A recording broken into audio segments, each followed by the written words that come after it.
Assalamualaikum warahmatullahi wabarakatuh. Selamat malam semuanya. Perkenalkan, nama saya Bima Aprialmana.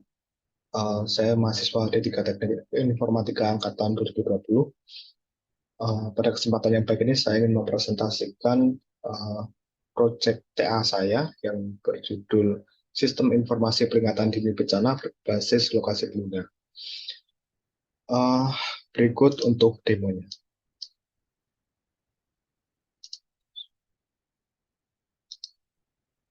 Oke. Di sini ini adalah sebuah landing page dari project saya. Namanya Awas Bencana, bisa diakses melalui awasbencana.website. Ada tampilan, kemudian ada deskripsi dari fitur yang disediakan, kemudian ada ya logo-logo, kemudian ada deskripsi juga, kemudian ada fitur. Di atas ada menu blog. Di sini merupakan artikel yang sudah dibuat oleh admin. Nah, kita bisa membaca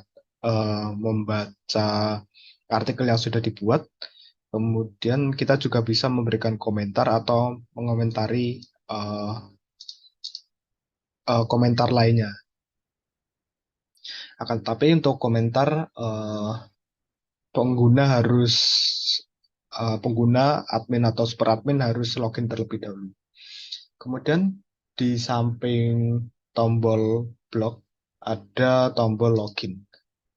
Oke, di menu pada halaman ini terdapat 3 tombol ya. Ada forgot password, ada sign up, kemudian ada sign in.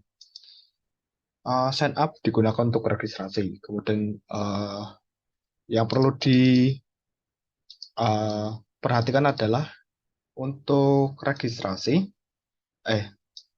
Untuk registrasi harus menggunakan device yang sama untuk memverifikasi email.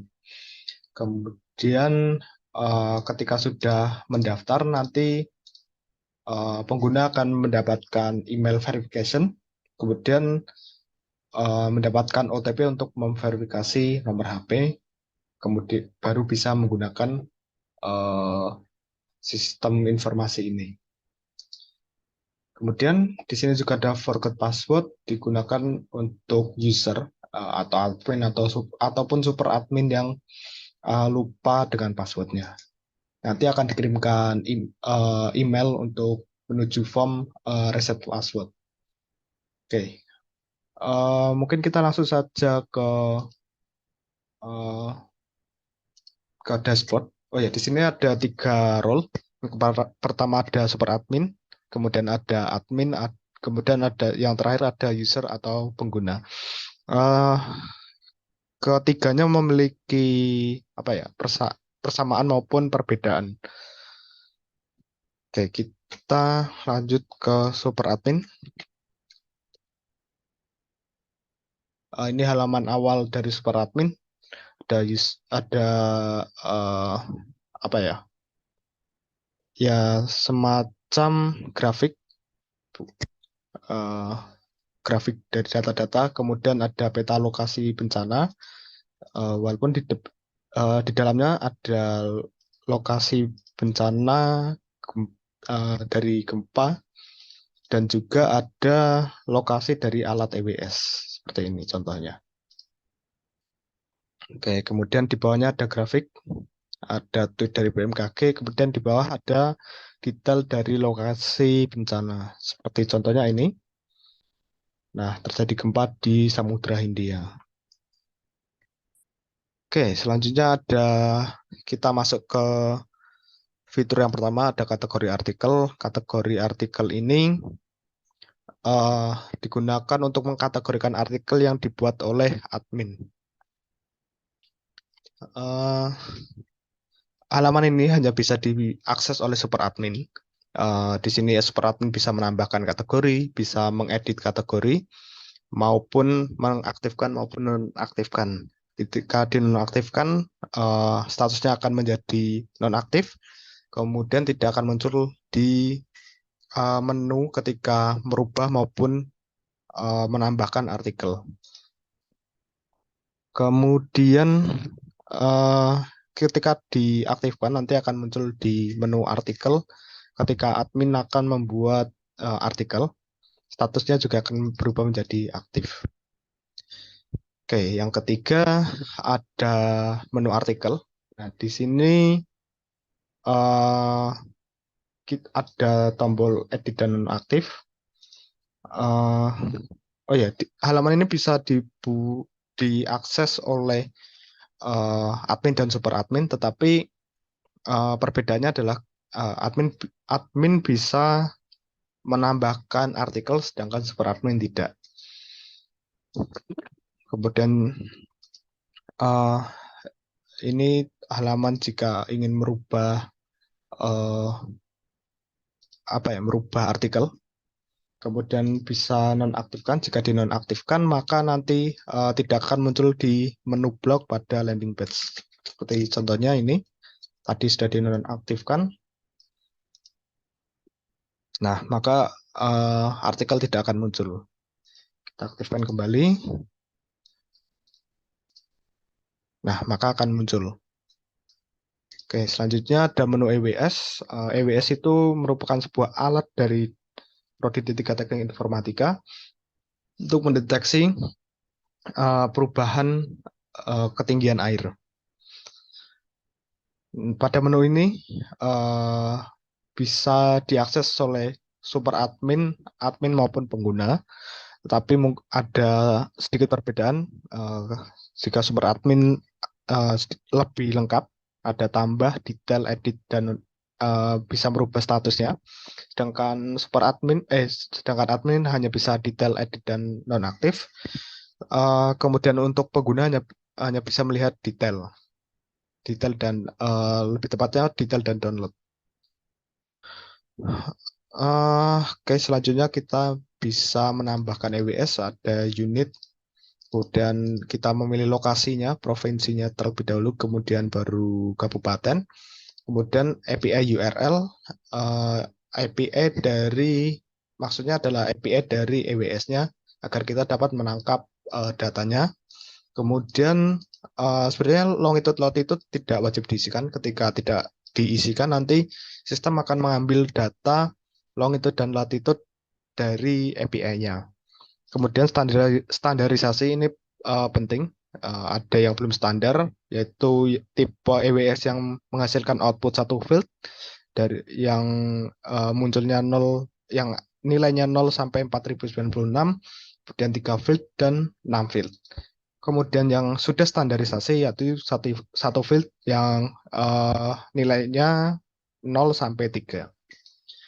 Kemudian ada Google Mapping, yaitu untuk menampilkan lokasi dari EWS tetapi dari Google Map. Kalau yang sekarang ya dari ini kalau tidak mengisikan link Google Map maka akan menggunakan OpenStreetMap. Oke, di menu detail kita bisa melihat ketinggiannya, kemudian datanya, kemudian grafiknya. Grafik ini real time, diambil setiap 15 menit. Kemudian data dari EWS-nya kita juga bisa mendownload. Kemudian di luar juga ada tombol download, bedanya dari yang di detail. Kalau di detail ini hanya EWS yang dipilih saja. Kalau yang di luar mendownload semua data EWS. Dan jika dinonaktifkan, maka sistem tidak akan mengambil data dari EWS yang dinonaktifkan. Ketika aktif, maka sistem akan mengambil data setiap 15 menit. Setiap 15 menit dari data yang dikirimkan oleh EWS. Kemudian ada gempa. Di sini kita bisa melihat gempa terbaru. Kemudian kita bisa mendownload data. Oke, sedikit ngebug ya karena kita pakai Zoom saat record. Kemudian kita bisa melihat daftar 30 gempa terbaru. Walaupun di sini kita bisa memfilter dari kapan gempanya, misalnya dari tanggal 11 sampai tanggal 20. Nah, gempa yang ditampilkan akan uh, berubah ya. Dari gempa yang dari tanggal 11 sampai tanggal 20. Kemudian kita bisa melihat detail dari gempanya, ada kekuatan, kedalaman, kemudian lokasinya, kemudian ada titik lokasinya. Oke, selanjutnya, oh ya, di gempa kita bisa mendownload datanya, bisa dalam range waktu, ataupun bisa mendownload semua data. Jadi hasilnya akan berupa Excel. Kemudian ada manajemen user, ini bisa diakses oleh super admin dan admin. Cuma perbedaannya, kalau admin nanti tidak bisa menambah admin, tidak bisa merubah atau menonaktifkan, jadi hanya bisa mendownload dan mengedit. Sedangkan super admin bisa menambah, mendownload, menonaktifkan, dan mengedit. Jika dinonaktifkan, maka nanti sistem, maksudnya pemilik akun tidak bisa masuk ke dalam dashboard. Oke, selanjutnya kita juga bisa melihat merubah isi dari landing page. Ada gambar, jika ingin merubah gambar bisa dilakukan. Kemudian, oh ya, di sini ada 5 tab, ada home, ya, halaman paling atas, kemudian halaman about, kemudian fitur, ya seperti tadi, fitur gempa, ya maksud saya fitur-fitur ini. Kemudian kita bisa menambahkan, menghapus, dan merubah dari icon-icon yang ingin ditampilkan. Kemudian footer, kita juga bisa merubah footernya. Footer yang di sini maksud saya. Oke, selanjutnya ada menu notifikasi. Menu ini bisa diakses oleh semua akun, cuma perbedaannya ketika diakses oleh user, yang ditampilkan merupakan notifikasi yang dikirimkan kepada user tersebut. Kemudian mungkin tidak ada menu, maksud saya tidak ada kolom name, jadi hanya nomor, jarak, potensi, kemudian created at. Begitu juga di notifikasi banjir, maka ketika user yang membuka tidak ada nama user. Dan kita bisa melihat detailnya.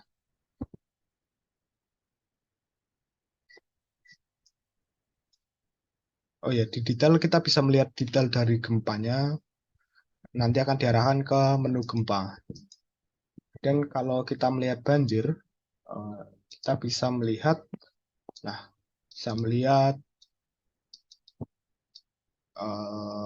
notif, histori dari banjir. Kemudian setting notifikasi, ini hanya bisa diakses oleh super admin, yaitu kita bisa merubah keadaan seperti apa yang akan sistem kirimkan kepada sistem kirim notifikasi apa yang akan dikirimkan kepada user. Jadi misalnya kita punya EWS mendeteksi perubahan ketinggian air pada jarak 60, maka kalau ini di set 70, maka sistem akan mengirimkan notifikasi ke user dengan jarak maksimal 70 km dari titik banjir. Dan kita bisa merubahnya.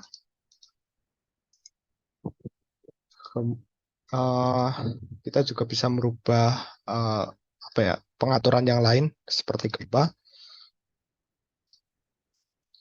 Kita juga Untuk cuaca memang tidak bisa dirubah.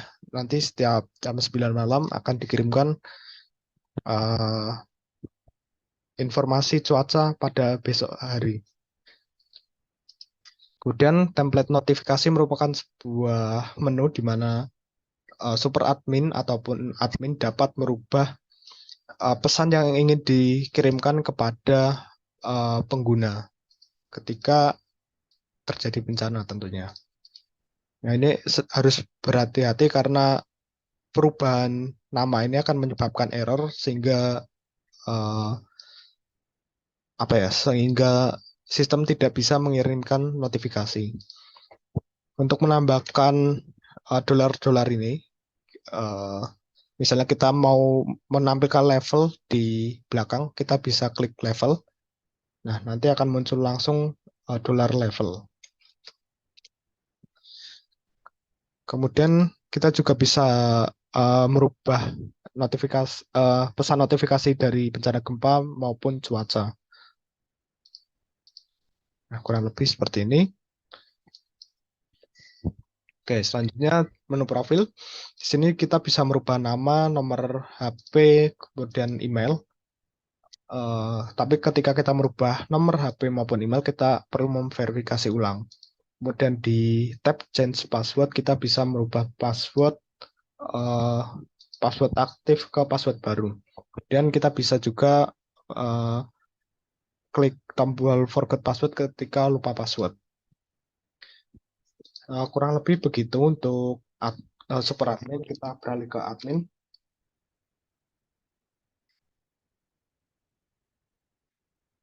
Nah, kurang lebih sama seperti super admin, cuma perbedaannya tadi di artikel kita bisa menambahkan artikel, kemudian di EWS kita tidak bisa menambahkan EWS, kemudian di manajemen user, nah kita tidak bisa merubah admin atau super admin, tapi kita tetap bisa merubah akun user. Kalau yang lainnya masih sama. Nah, sama persis seperti super admin. Kemudian kita ke user atau pengguna. Nah, dashboard dari dari pengguna, role pengguna ini ada sedikit perbedaan. Di kiri ada ramalan cuaca, kemudian di kanan ada lokasi untuk mendapatkan lokasi pengguna. Nah, untuk mendapatkan lokasi pengguna bisa klik dengan Get Your Location. Nah, tapi kadang seringkali tidak tepat karena tidak punya GPS ya kalau di laptop. Tapi kita bisa klik langsung pada mapnya untuk menentukan lokasi kita. Misalnya di sini, nah lokasi akan otomatis tersimpan di titik yang sudah kita klik. Lainnya kurang lebih sama. Kemudian di EWS.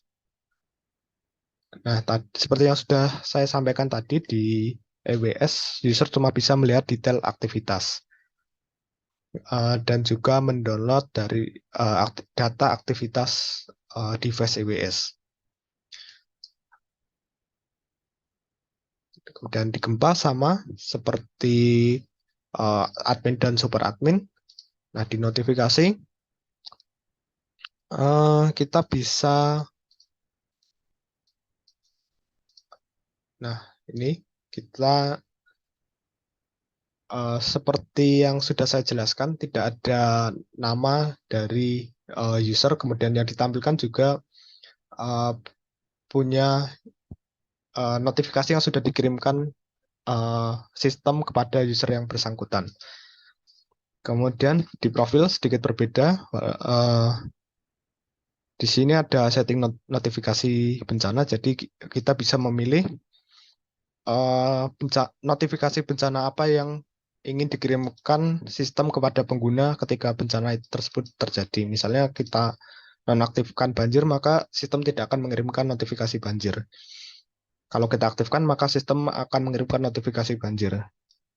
Kemudian di atasnya kurang lebih sama, kita bisa merubah nama, nomor HP, kemudian email. Tetapi kalau merubah nomor HP dan email nanti kita perlu memverifikasi ulang.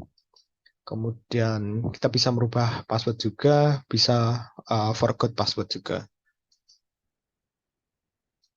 Oke, untuk notifikasinya kurang lebih seperti ini.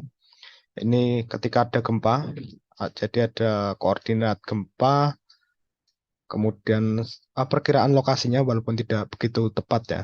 Kemudian kedalaman, kekuatan, kemudian jarak Anda dengan lokasinya. Kemudian ini adalah cuaca. Perkiraan cuaca esok hari akan dikirimkan tepat pada jam 9 malam. Kemudian untuk banjir, sebentar. Contoh, nah informasi banjir.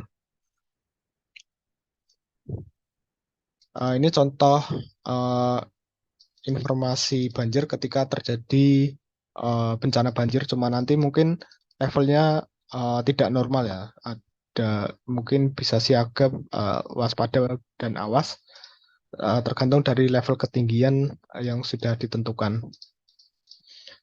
Oke, mungkin cukup sekian dari saya. Ada kurang lebihnya, mohon maaf. Wassalamualaikum warahmatullahi wabarakatuh.